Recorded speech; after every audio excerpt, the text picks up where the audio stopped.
We would lose so many epic scenes. Like that moment where James reveals his name. You know that scene in the casino we always wait for? Him dressed in the tux, playing a high-stakes game of baccarat.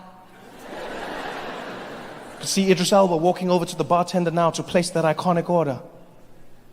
Bartender, I'll take my martini shaken, not stirred. The name's James Bond? I know.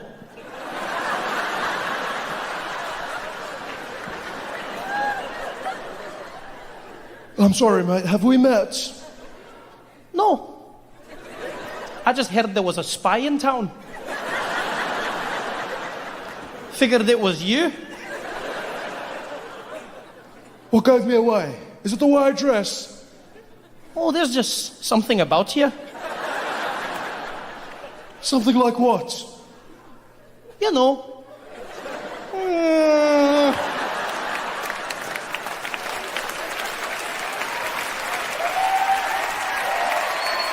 It'll be hard.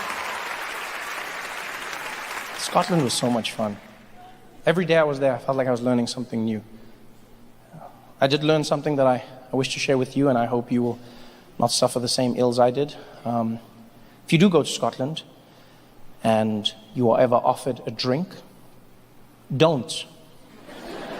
Because you see, the Scottish, unlike us, we drink to enjoy. The Scottish drink to die. I used to think the Scottish had an accent. I've now learned that's just centuries of people trying not to throw up. That's all that is. Ah, right, what you do? Oh, ah. Your lad has never had that drink. Oh, ah, you treble dragons, oh, that go.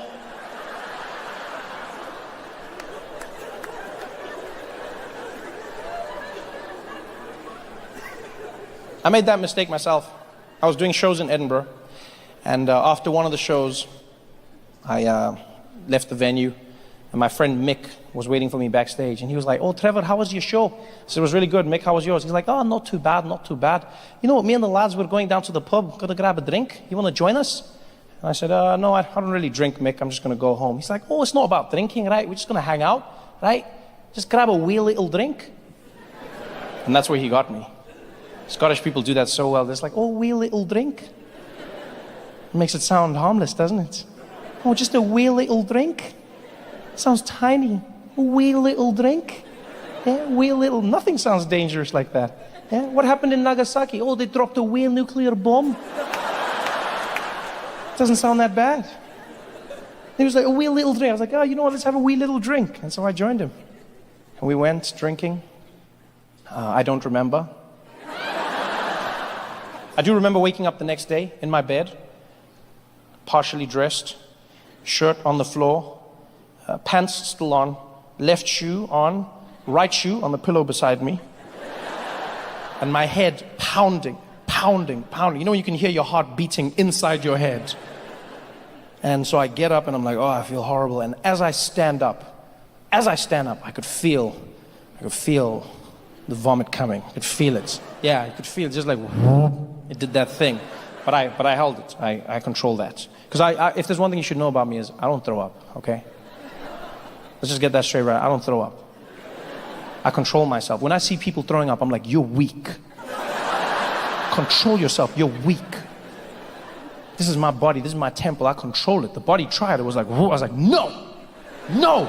My body was like, "Come on, man. I got it." I was like, "No. No. Breathe." Had it in check. Went to the kitchen, started to make some breakfast. And as I poured the milk into the cereal bowl, my body was like, "Hey, Trevor?" I was like, "Hey, what's going on, buddy?" "Hey, do you mind if I burp?"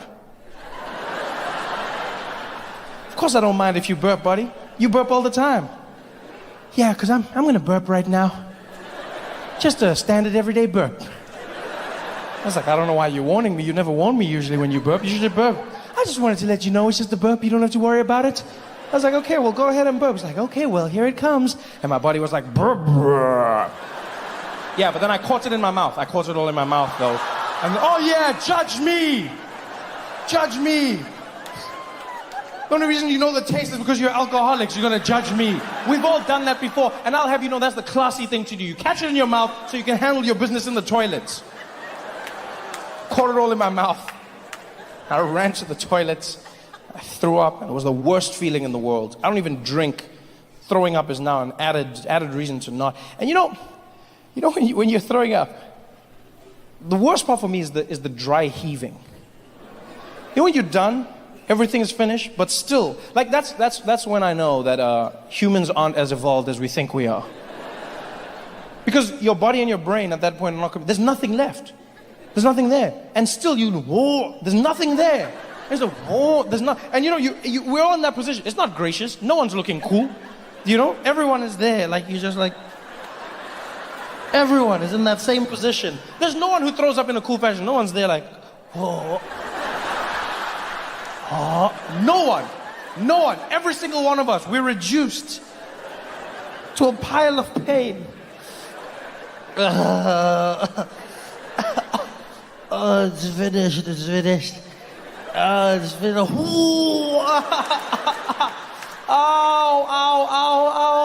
Oh, it's so sore, there's nothing there. Why don't you realize that? Oh, please, I'm dying. Oh, I'm dying, I don't even know what. And then blood came out. Yeah, not good. So I panicked, because I was like, I'm bleeding internally. I need to get to the hospital. Called my friend Mick. I was like, Mick, where are you? He's like, oh, Trevor, I'm at home. What's going on? I said, Mick, I need your help. I think I drank too much last night. He's like, yeah, right, and? I said, and then this morning, I threw up a lot. He's like, yeah, right, and? I said, and then while I was throwing up, blood came out. He's like, yeah, right, and? I said, and that's it, Mick. Blood came out of my mouth. He said, oh, that's too bad, Trevor. So what are you going to do now? I said, I'm going to go to the hospital, Mick. He's like, oh, I don't know if that's necessary. Like, was it a lot of blood? So any blood is a lot of blood. What do you mean? He's like, no, I know what you're saying, but like, was it a lot or was it like a wee bit of blood?